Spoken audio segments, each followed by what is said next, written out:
sem devotos, sem aquelas manifestações bonitas, não é mesmo? De procissões, de grandes multidões, porque nós estamos pedindo às pessoas que tenham prudência, que tenham cuidado, que adiem as suas romarias, aquelas mais organizadas.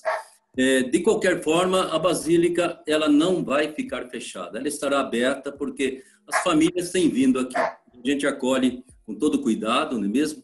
Dentro do protocolo que já foi estipulado, mas a Basílica estará aberta. Agora, não poderemos promover absolutamente qualquer evento que possa significar uma aglomeração e um risco para a saúde do nosso peregrino.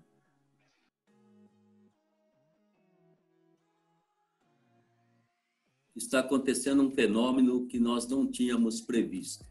Eu creio que hoje, através da TV Aparecida, através da Portal A12, através da Rádio Aparecida, né, está havendo quase que uma participação maior ainda do que aquelas que poderiam estar presentes em Aparecida. São milhares e milhares de pessoas que nos seguiram durante a Semana Santa, que também foi toda uma Semana Santa virtual. E nós temos certeza que não só no Brasil, mas fora do Brasil, serão milhares que estarão acompanhando essa festa. E veja bem, acompanhando agora a novena, não um ou outro dia, mas acompanhando os 9 dias, o desenvolvimento de todos os temas, né?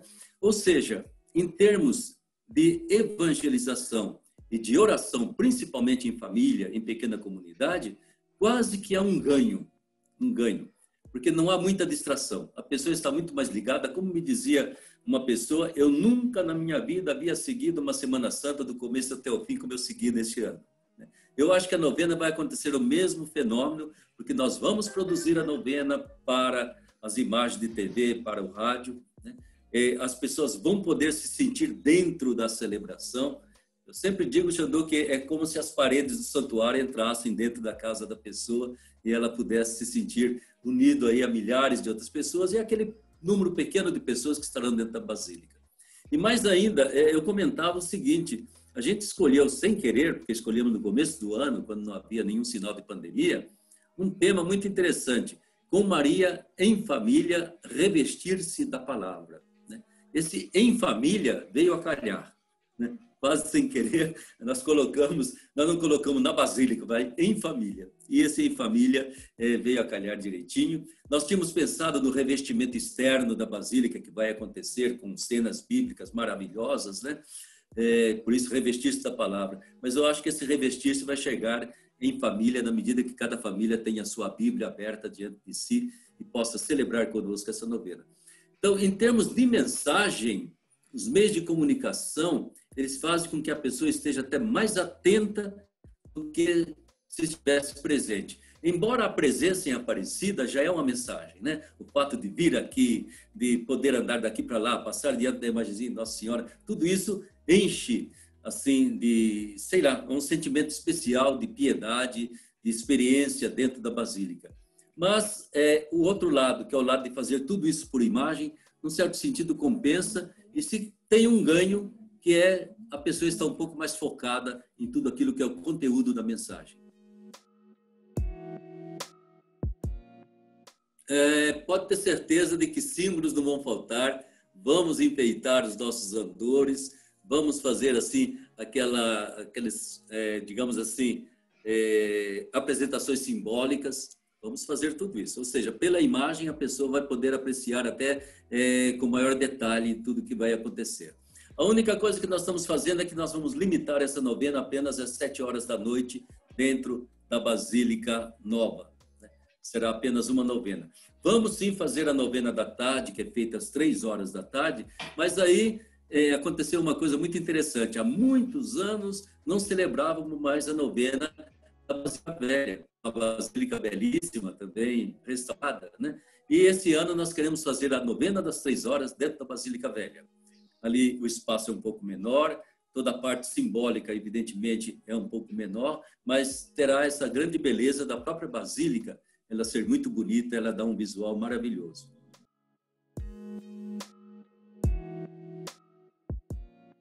A gente tenta entender do ponto de vista da fé. Evidentemente, a pandemia nunca foi desejada, nem é castigo de Deus, né? Mas certamente ela representou, o que eu diria para você, um pé no breque da velocidade com que o mundo estava andando, né? E uma velocidade em que nós não estávamos mais prestando muita atenção uns aos outros. A gente prestava muito maior atenção aos nossos aparelhos eletrônicos, aos nossos carros, a tudo aquilo que o progresso, a indústria, o mercado estava nos oferecendo. De repente vem um pé no breque muito forte, reduz a marcha e começa a prestar atenção em quem está dentro do carro com você. Se ela está confortável ou não, se ela está sendo atendida ou não. Então, nesse sentido, eu acho que a pandemia trouxe, primeiro, uma consciência muito forte. Nós somos frágeis, né? Eu posso morrer dentro de uma semana ou 2 semanas. Segundo, eu dependo do outro para que isso não me aconteça. Eu tenho que tomar cuidado de mim, tenho que tomar cuidado do outro. Então, de repente, eu coloco uma máscara, mas é curioso que não é para me esconder, é para tomar cuidado, é para cuidar do outro. Eu acho que, de repente, nós descobrimos que o mais importante para nós, e para a nossa felicidade, e para a nossa convivência, é o outro, é o relacionamento com o outro. E o outro não é um perigo para mim, o outro é alguém com quem eu tenho que tomar cuidado e ajudar a cuidar do outro. Eu acho que também houve um outro aspecto que é muito importante nesse frenesi do progresso, da busca aí do PIB, tudo isso, né? E de repente vem nos dizer, entende, que é bom estar em família, né? E que eu tenho que ter uma paciência para conviver em família. Porque também eu acho, Xandu, de que muita gente estava dispersa dentro de casa, né? Passava correndo dentro de casa, com o seu celular na mão, e pronto. E aqueles momentos assim que a gente olha um no outro e se percebe presente um na vida do outro, às vezes não acontecia, porque são tantos compromissos que eu tenho com tantas pessoas, com tantos grupos, com o meu trabalho, que não dá tempo. Agora nós tivemos tempo, né? E alguns até se cansaram de ter tanto tempo. Mas eu acho que nesse ponto a pandemia não desejamos, não precisava ter acontecido, mas é possível tirar algumas lições que tomara que elas continuem, perseverem depois da pandemia, né?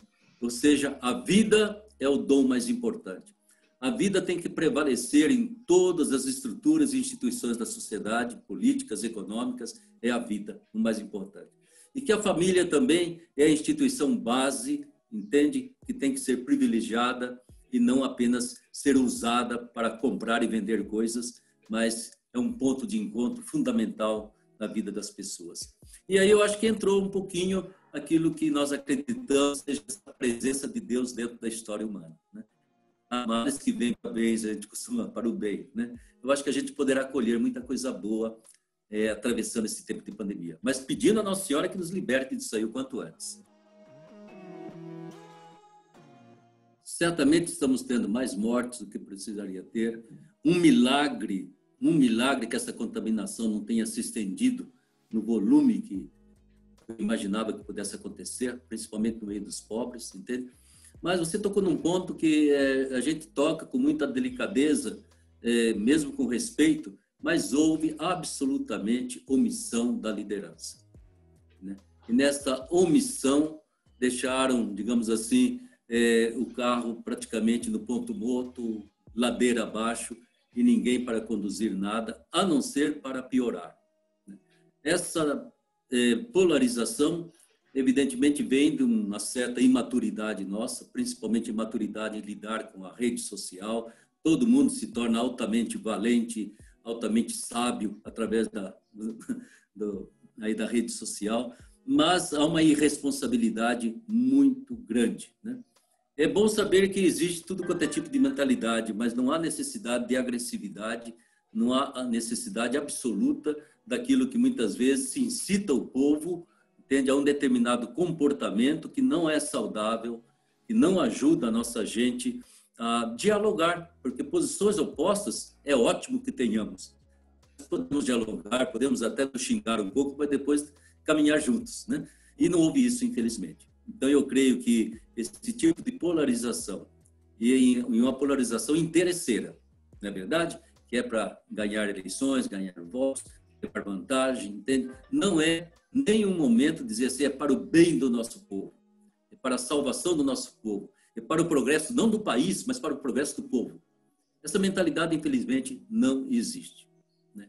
Existe uma empáfia, existe um tipo de patriotismo vazio totalmente, né? Mas que não parte do povo, e principalmente do povo trabalhador, do povo pobre, do povo necessitado. Aí nós tivemos realmente uma ausência, uma omissão e uma comissão da parte da nossa liderança em benefício de grupos, em benefício de partidos, né? E evidentemente que você percebe que o ganho, muitas vezes, que se faz, principalmente em termos políticos, não é um ganho que se faz pelas propostas que são apresentadas, mas pela desqualificação do outro, né? Pelo conflito que se cria. Ter um bom inimigo exalta a pessoa, né? E ela faz questão de dizer que existe um inimigo. Como essa besteira tão estúpida que tivemos, né? Você é comunista, você é capitalista, você é nazista. A coisa mais estúpida que poderíamos ter, né? Enquanto o real do que nós estamos vivendo é de um povo que luta para sobreviver e nem sempre tem o apoio suficiente para que essa sobrevivência seja pelo menos humana, né? O que aconteceu com a questão da pandemia? Aconteceu, entende, que toda a parte sanitária desse país tem uma deficiência pelo menos de 2/3, que não precisaria ter. E não foi cuidado e não será cuidado, e pelo jeito é para as próximas décadas. Então, você se debate com uma situação de saúde pública, e que eu que frequentei muitas vezes hospitais públicos, né, em que nem quando eu visitei certos países em guerra, como estive em Angola, eu via situações como nas entradas de alguns hospitais públicos. Tal a deficiência, a carência, a dificuldade, né?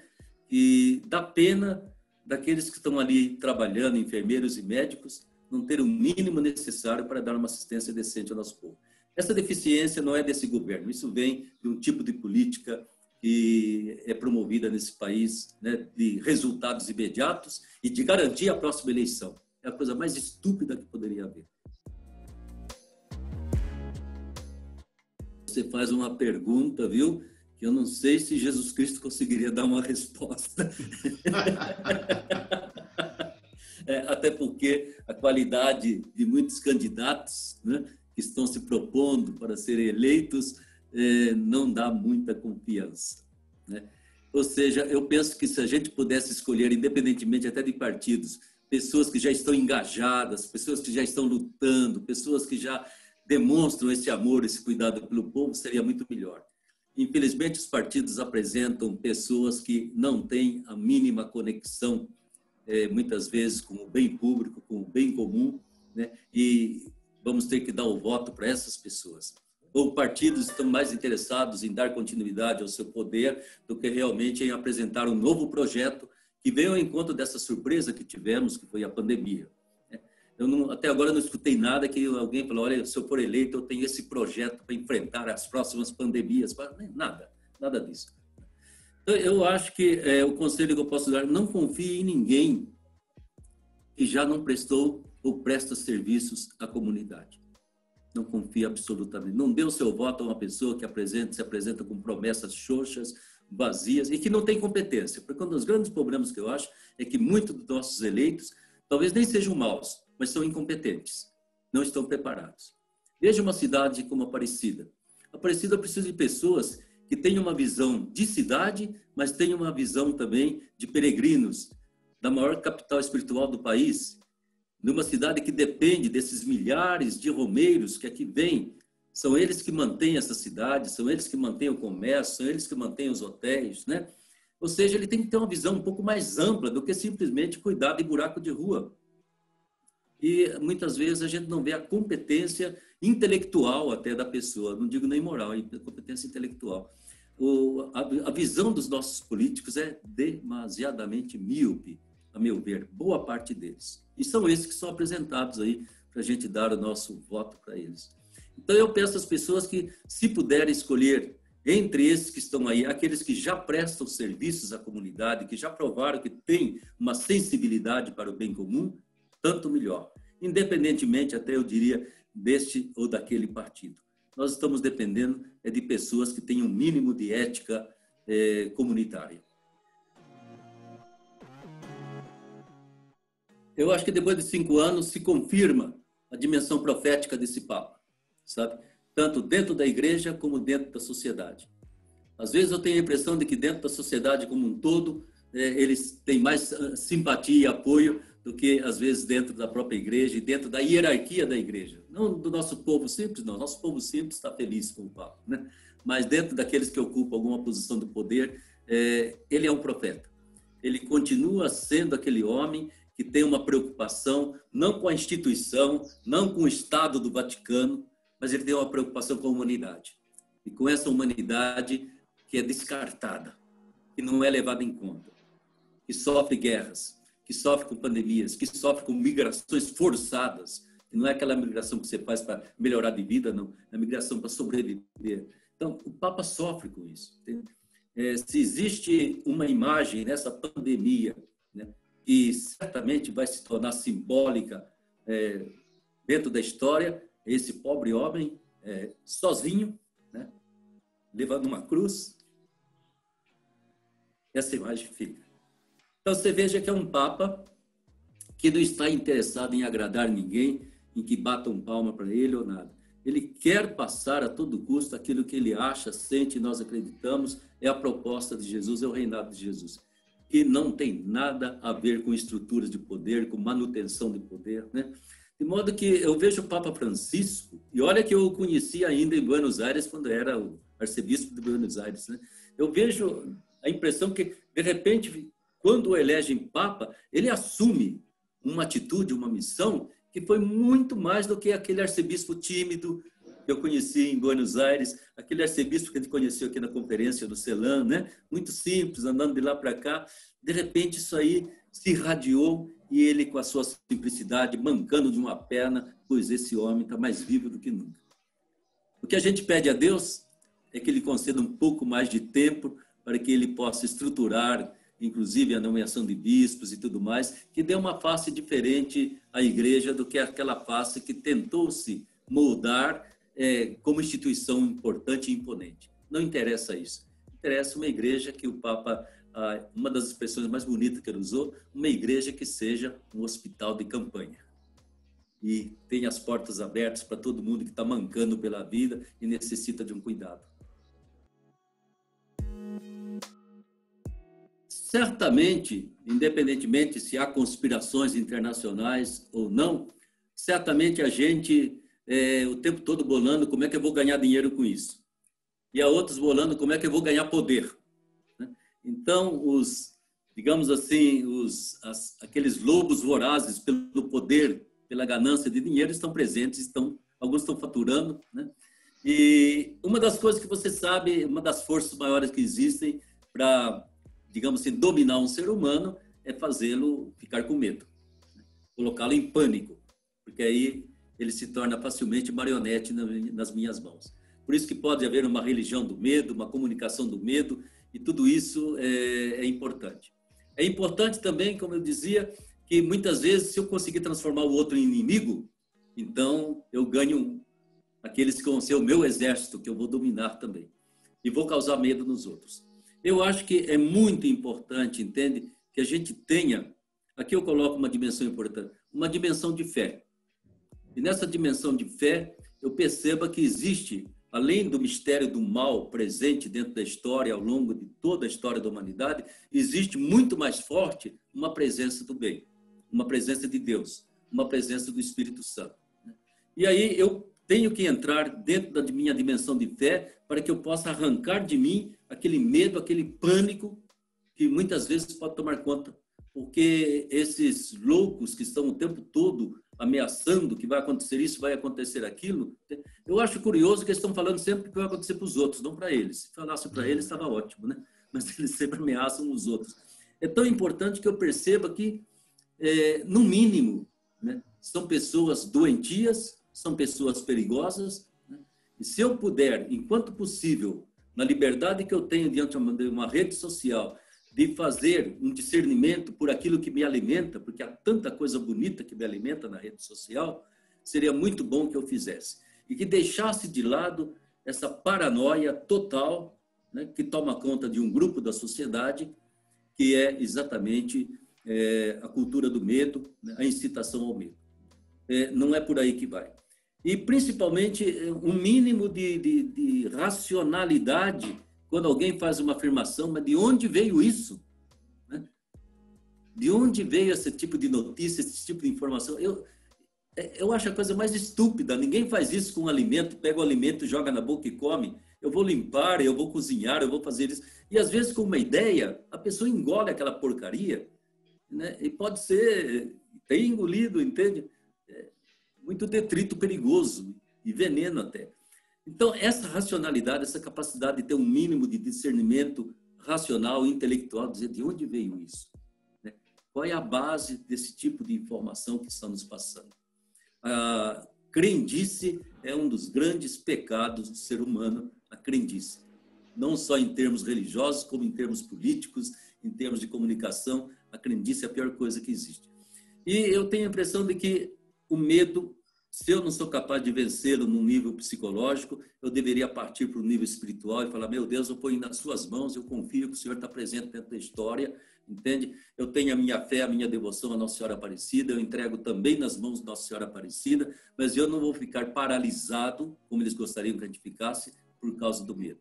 O medo é o maior instrumento de paralisação que nos causa uma paralisia perigosíssima, né? Se não, cria na gente também uma, sei lá, um tipo de ferocidade diante do outro, um tipo de medo que me faz até, eventualmente, praticar o mal em relação ao meu irmão, por causa das fantasias que colocaram na minha cabeça.